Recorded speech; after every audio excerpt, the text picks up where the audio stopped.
আসসালামু আলাইকুম। ডেলি প্রবাসী নিউজে আপনাকে স্বাগতম। সুপ্রিয় দর্শক, দেশ এবং প্রবাস যে যেখান থেকে যুক্ত হয়েছেন আপনাদের সবাইকে জানাচ্ছি আন্তরিক শুভেচ্ছা। সুপ্রিয় দর্শক, আজকের খবরে আলোচনা থাকছে সৌদি আরবে এক সপ্তাহে 22,663 অবৈধ প্রবাসী গ্রেপ্তার। জানিয়ে দেব এই খবরটি সম্পর্কে বিস্তারিত সংবাদ। পুরো ভিডিওটি দেখে বিস্তারিত জেনে নেবার অনুরোধ থাকলো।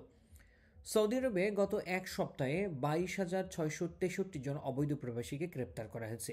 রোববার 16ই ফেব্রুয়ারি সৌদি প্রেস এজেন্সির মাধ্যমে এ তথ্য জানিয়েছে আরব নিউজ। সরকারি প্রতিবেদনে জানানো হয়েছে, গ্রেপ্তারদের মধ্যে 13,799 জন আবাসিক আইন লঙ্ঘন, 5,594 জন অবৈধভাবে সীমান্ত পারাপার এবং 3,270 জন শ্রম আইন লঙ্ঘনের দায়ে আটক হয়েছেন।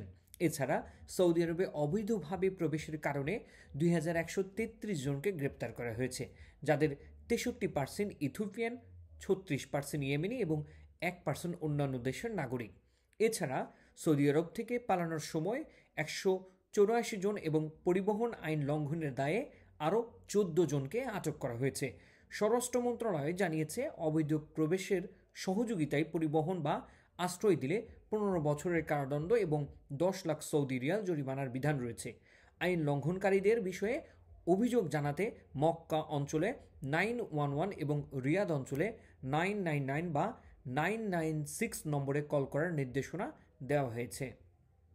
এতক্ষণ আমাদের সঙ্গে থাকার জন্য অসংখ্য ধন্যবাদ। পরবর্তী সংবাদ দেখার আমন্ত্রণ জানিয়ে শেষ করছি এখনকার সংবাদ। প্রতিদিন সৌদি আরবের গুরুত্বপূর্ণ খবর জানতে ডেলি প্রবাসী নিউজ ইউটিউব চ্যানেলটিকে সাবস্ক্রাইব করে পাশে থাকা বেল বাটনটি প্রেস করে দিন, যাতে করে সৌদির পরবর্তী কোনো খবর মিস না করেন।